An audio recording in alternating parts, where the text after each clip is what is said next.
Hello students, कैसे हैं आप सब लोग। मैं उम्मीद करता हूं कि आपको ऑनलाइन क्लासेस काफ़ी अच्छी लग रही हैं। और आज आपके ऑनलाइन क्लास का अगला पार्ट अपन पढ़ रहे हैं। आज आपकी इंग्लिश की ऑनलाइन क्लास है। अपन ने एक ऑनलाइन क्लास अपन इंग्लिश की ले चुके हैं जिसमें अपन ने चैप्टर 1 का आधा पार्ट पढ़ा था। ठीक है, द बेस्ट क्रिसमस प्रेजेंट। ठीक है, तो आज अपन उसका सेकंड पार्ट पढ़ेंगे। 3 पार्ट है टोटल, तीन क्लास में 3 पार्ट पढ़ेंगे। तो आज अपन सेकंड पार्ट पढ़ेंगे। ठीक है, तो आइए स्टार्ट करते हैं अपना सेकंड पार्ट। चलिए तो स्टूडेंट्स, अपन ने फर्स्ट क्लास में क्या पढ़ा था मैं उसको एक बार वापस आपको बता देता हूँ कि एक प्रथम विश्व युद्ध, फर्स्ट वर्ल्ड वॉर का सीन है और इसमें जर्मनी और इंग्लैंड की आर्मी के बीच में युद्ध चल रहा था। ठीक है, तो उसी दौरान एक ब्रिटिश इंग्लैंड का एक सोल्जर था, जिम मैकपर्सन। ठीक है, तो वो ये एक लेटर लिख रहा है अपनी वाइफ के लिए, कॉनी, डियरेस्ट कॉनी के लिए। और उस लेटर में बता रहा है कि कैसे क्रिसमस के दिन उन्होंने अपोजिट आर्मी यानी जर्मनी की आर्मी के साथ क्रिसमस मनाया। ठीक है, तो वो सीन बता रहा है कि मेरे लिए बहुत अच्छा था, ऐसा क्रिसमस मैंने कभी लाइफ में नहीं देखा। ठीक है, तो उसमें अपन ने पढ़ लिया था। मैं लास्ट पैराग्राफ वापस 5 लाइन पढ़ रहा हूँ ताकि अपन अच्छे से कनेक्ट कर सके। You cannot imagine, dearest Connie, my feelings as I looked into the eyes of the Fritz officer who appeared me hand outstretched, hands Wolf, he said, gripping my hand warmly and holding it. तो McPherson कहता है कि Connie, तुम imagine नहीं कर सकती, जब वो फ्रिट्ज ऑफिसर यानी जर्मन ऑफिसर मेरी आंखों में देखता हुआ मेरी तरफ आया और हाथ आगे बढ़ाते हुए बोला, हैंड्स वॉल्फ ही सेड, और मेरा हाथ पकड़ते हुए, I am from Dusseldorf, I play the cello in orchestra, happy Christmas. कि मैं डसलडॉर्फ में रहता हूँ और मैं ऑर्केस्ट्रा में सेलो एक यंत्र का नाम है वो बजाता हूँ, happy Christmas. Captain Jim Macpherson, I reply, मैंने रिप्लाई किया कि मेरा नाम जिम मैकपर्सन है। तो देखो, 2 पर्सन के बीच में टॉमीज कौन है, ब्रिटिशर्स की आर्मी को टॉमीज कहते हैं और फ्रिट्ज किस कहते हैं, जर्मन की आर्मी को। तो हमने जो पत्र लिखने वाला है वो किस में है, ब्रिटिश आर्मी में, जिसका नाम है जिम मैकपर्सन। वो अपनी वाइफ को लेटर लिख रहा है कैसे उसने इन दोनों आर्मीज ने आपस में क्रिसमस मनाया। ठीक है, and a happy Christmas to you too, I am a school teacher from Dorset in the west of England. तो जिम मैकपर्सन ने क्या कहा कि मैं एक स्कूल टीचर हूँ, डॉर्सेट में रहता हूँ जो कि इंग्लैंड के वेस्ट पार्ट में है। Dorset, he smiled, I know this place, I know it very well, we shared my rum ration and is excellent sausage and we talked. तो उसने कहा, डॉर्सेट, मैं इस जगह को जानता हूँ, मैं इसे बहुत अच्छी भली बाती जानता हूँ, और हमने हमारा रम राशन यानी एक ड्रिंक है वो लेकर आए थे, और एक्सीलेंट सॉसेज मतलब जो भोजन लेकर आए थे वो हमने शेयर किया और हम बातें करने लगे। Connie, how we talked, he spoke almost perfect English. हम कॉनी को बता रहा है कि हमने इतना अच्छे से बात की कि वो एक जर्मन होते हुए भी बहुत परफेक्ट इंग्लिश बोलता था। But it turn out that he had never set foot in Dorset, never been to England, he had learn all he knew of England from the school. लेकिन वो इतना अच्छा इंग्लिश बोलता था फिर भी वो कभी इंग्लैंड नहीं आया था। इतनी अच्छी इंग्लिश उसने सिर्फ स्कूल में ही बोलना सीखा था, और इंग्लैंड के बारे में जितना भी वो जानता था वो सब स्कूल के द्वारा ही जानता था। And from reading books in English, his favourite writer was Thomas Hardy, his favourite book far from the madding crowd. और अब वो आगे बातचीत करने लगे तो इंग्लिश में उसका फेवरेट राइटर था थॉमस हार्डी, और उसकी book far from the madding crowd बहुत अच्छी लगती थी। So out there in no man's land we talked of Bathsheba, Gabriel Oak, surgeon Troy and Dorset. ठीक है, और जो वो नो मैन्स लैंड यानी वो जगह जहाँ पे सिर्फ सैनिक ही सैनिक मौजूद थे, वहाँ हमने इन सब के बारे में बात किया। अब ये सारे नेम क्या है, उस जो भी वो बुक है उसके कैरेक्टर्स के नाम है, बाथशेबा, गैब्रियल ओक, सर्जन ट्रॉय और डॉर्सेट वो शहर जहाँ से जिम मैकपर्सन बिलोंग करते। तो इन सब के बारे में बात की। He had a wife and 1 son born just 6 months ago. उसकी एक वाइफ है, किसकी, हैन वॉल्फ की, जो जर्मन का सैनिक है, और एक सन है जो कि 6 महीने जितना ही हुआ है। As I looked about me there was huddles of khaki and grey everywhere all over no man's land. अब चारों तरफ ही धीरे धीरे हडल्स मतलब बहुत सारा झुंड था, किसका, दोनों सेनाओं का, खाकी एंड ग्रे। खाकी सेना एक कंट्री की और ग्रे सेना एक कंट्री की। All over no man's land talking smoking laughing talking drinking eating. ठीक है, तो चारों तरफ कोई नहीं था, सिर्फ वही सेना ही सेना के लोग थे जो लाफ कर रहे थे, हंस रहे थे, एंजॉय कर रहे थे। Hans Wolf and I shared what was left of your wonderful Christmas cake Connie. ठीक है, तो हेंस वॉल्फ ने और मैंने एक वंडरफुल क्रिसमस केक शेयर किया। He thought that marzipan was the best he had ever tasted. अब वो मार्जिपन उस केक का नाम है जो शेयर किया, तो वो उसने कहा कि ये बेस्ट केक है अब तक जो मैंने अभी तक टेस्ट किया है। आई एग्रीड, और मैं भी उस बात से सहमत था। We agreed about everything and he was my enemy. वो मेरा एक दुश्मन था, फिर भी हम हर बात पे एक दूसरे से सहमत हो रहे थे। There never was a Christmas party like at Connie, और ऐसी क्रिसमस पार्टी कभी भी नहीं हुई थी Connie. Then someone I don't know who brought out a football, और मुझे पता नहीं अचानक उस टाइम पे वहाँ पे हम जब क्रिसमस मना रहे थे तो कोई एक फुटबॉल लेकर आया। Grey coats were dumped in piles to make goal post and the next thing we know it was Tommy against Fritz out in the middle of no man's land. तो जितने भी ग्रे कोट्स थे, यानी जो Britishers grey quotes पहन रखे थे, वो सारे साइड में पाइल अप कर दिए, मतलब बंडल कर दिए उतार उतार के, और उनका एक गोल पोस्ट बना दिया। और अगले ही पल मैंने देखा कि टॉमी और फ्रिट्ज यानी ब्रिटिश आर्मी और जर्मन आर्मी के बीच में वहाँ पे नो मैन्स लैंड, जहाँ पे सिर्फ सैनिक ही सैनिक थे, वहाँ पे फुटबॉल का मैच होने लगा। Hans Wolf and I looked on and cheered clapping our hands and stamping our feet. Hans Wolf यानी जिस आदमी से अपना राइटर जिम मैकफर्सन मिला था, वो दोनों हम दोनों एक दूसरे को देखने लगे और चीयर करने लगे, क्लैप करने लगे, सभी फौजियों का उत्साह बढ़ाने लगा। स्टैम्पिंग अवर फीट, हमारे कदम चलने लगे। To keep out the cold as much as anything, और हम कदम निरंतर चलाते रहे ताकि हम ठंड से दूर रह सकें।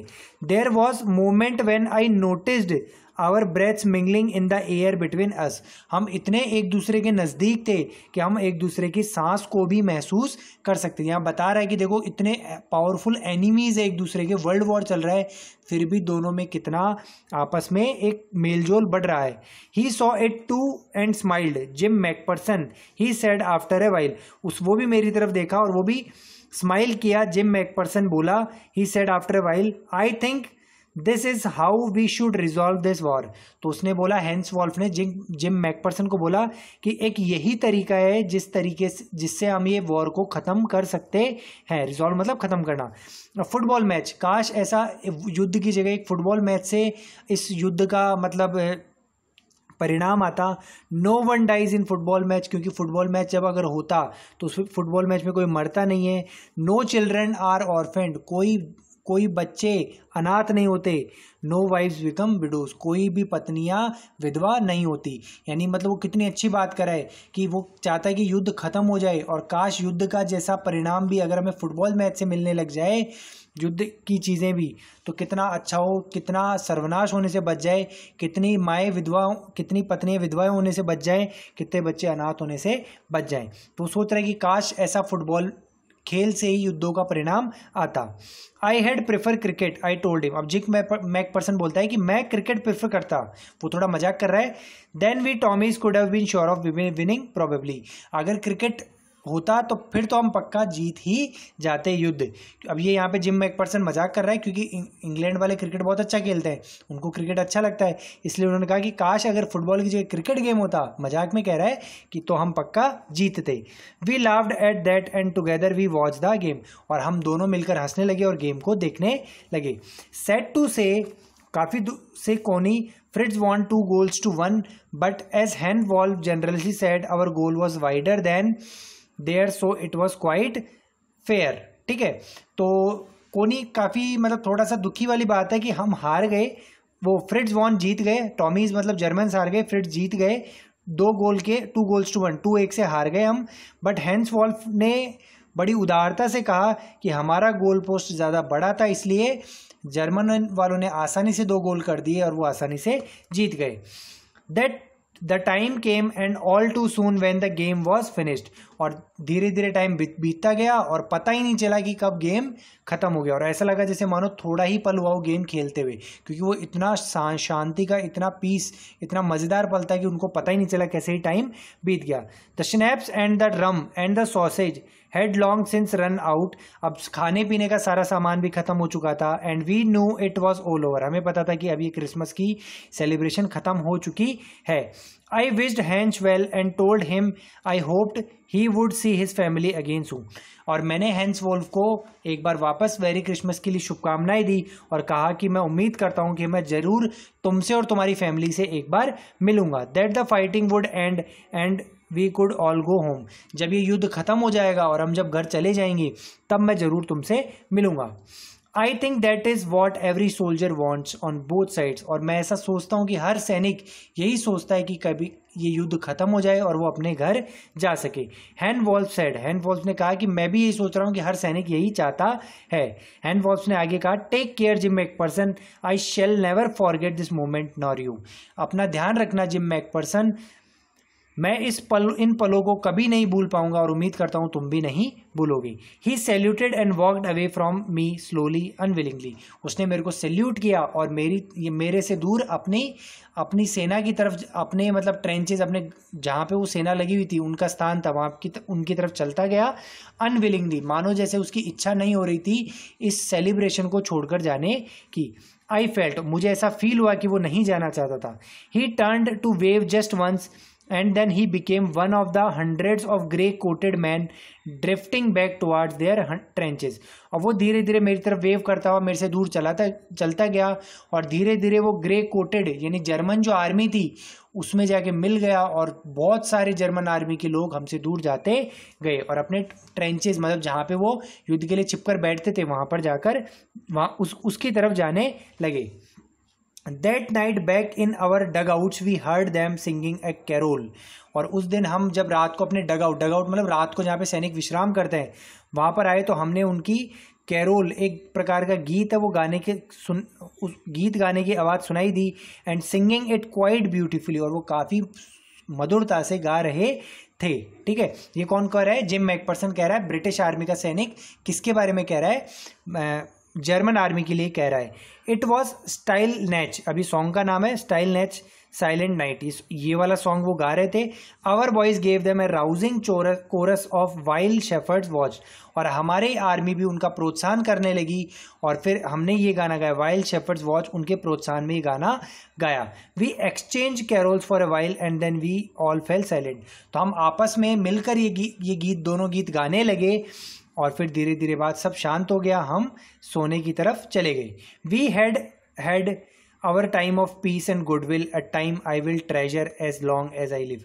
और हमने एक बहुत अच्छा, बहुत बढ़िया शांति के कुछ पल हमने बिताए थे मैरी क्रिसमस सेलिब्रेट करके, और ये इतने सुखद थे, इन सुखद पलों को मैं कभी ज़िंदगी में भूल नहीं पाऊंगा। ये कौन कह रहा है? जिम मैकफर्सन अपनी वाइफ को कह रहा है। Dearest Connie, my Christmas time next year, this war will be nothing but a distant and terrible memory। हे कोनी, जब अगली साल ये क्रिसमस आएगा तब तक ये वॉर ख़त्म हो चुका होगा और इस वॉर की भयानक इसमें लड़ाइयाँ हुई है सिर्फ वही एक मेमोरी बनकर रह जाएंगी। I know from all that happen today how much both आर्मीज long for piece. और आज जिस तरीके का सेलिब्रेशन हुआ उससे मुझे पता है कि दोनों आर्मीज अमन चाहती है, शांति चाहती है, दोनों आर्मीज लड़ाई नहीं चाहती। We shall be together again soon, I am sure of it. अब वो कोनी को कह रहा है कि मैं जल्दी तुम्हारे पास आऊँगा इस युद्ध को ख़त्म करके, और मुझे पक्का विश्वास है कि मैं तुमसे मिलूंगा। योर लविंग जिम, मैं तुम्हारा प्यारा जिम। ठीक है, तो ये लेटर था जो हमारे लेखक ने निकाला था और लेखक ने देखा कि जिम मैकफर्सन अपनी वाइफ कोनी को लिख रहा है। अब आगे आने वाला है अपना थर्ड पार्ट। अब थर्ड पार्ट में क्या होता है वो अपन अगली क्लास में पढ़ेंगे कि अब लेखक खुद क्या करता है इस लेटर को पढ़ने के बाद। जब लेखक ने लेटर में पढ़ा कि जिम मैकफर्सन नाम का सैनिक कॉनी को पत्र लिख रहा है, तो अब जब वो लेटर पूरा पढ़ चुका है तो अब उसके मन में क्या फीलिंग्स आती है, लेखक के मन में क्या फीलिंग्स आती है, वो अपन अगले पार्ट में पढ़ेंगे। ठीक है, तो स्टूडेंट्स आज के लिए इतना ही था। अब आपको इस वीडियो के साथ में आपको हार्ड वर्ड्स भी मिल रहे हैं, तो इन हार्ड वर्ड्स को जो पिछला पार्ट 1 के हार्ड वर्ड्स आपको मिले थे उन्हीं के आगे आपको हार्ड वर्ड की कॉपी में करना है। ठीक है, और इंग्लिश की एक नई कॉपी और बनेगी जब अपना चैप्टर खत्म हो जाएगा, तो उसमें आपको ग्लॉसरी और क्वेश्चन आंसर्स आपको अलग कॉपी में करना है। ठीक है, जैसा आप पिछले साल करते हो वैसा ही करना है। ठीक है, आपको फेयर कॉपीज बनानी है ताकि जब स्कूल खुल जाए तो आपका ये काम बकायदा आपको चेक होगा। ठीक है, तो स्टूडेंट्स आज के लिए इतना ही था। मैं उम्मीद करता हूँ आपको क्लास समझ में आई होगी। आपको अगर कोई दिक्कत हो, अगर आप पिछला वाला पार्ट भूल गए हो तो दोनों वीडियोस के लिंक पे जाके और आप दोनों वीडियोस अच्छे से एक बार वापस देखें तो आपको पूरी कहानी अच्छे से समझ में आ जाएगी। और आगे के कहानी को पढ़ के रखें थोड़ा सा, क्योंकि पढ़ लेंगे तो आपको फिर जब मैं पढ़ूंगा तो आपको थोड़ा समझने में आसानी रहेगी। ठीक है, तो आज के लिए इतना ही। और एक रिक्वेस्ट और है, आप वीडियो को लाइक करें, शेयर कर, सब्सक्राइब करें और चैनल को, ताकि अपने स्कूल के जितने भी वीडियोस अपलोड हो तो आपको टाइम टू टाइम मिलते रहें। और लाइक करें और कमेंट करके बताएं कि आपको ये क्लास कैसी लगी। इस क्लास में कोई भी प्रॉब्लम लगी तो कमेंट में लिखें, ताकि हम अगला वीडियो जो बनाएंगे उसमें इस बातों का ध्यान रखेंगे। तो थैंक यू क्लास, आज के लिए इतना ही। आपका दिन शुभ रहे। Thank you.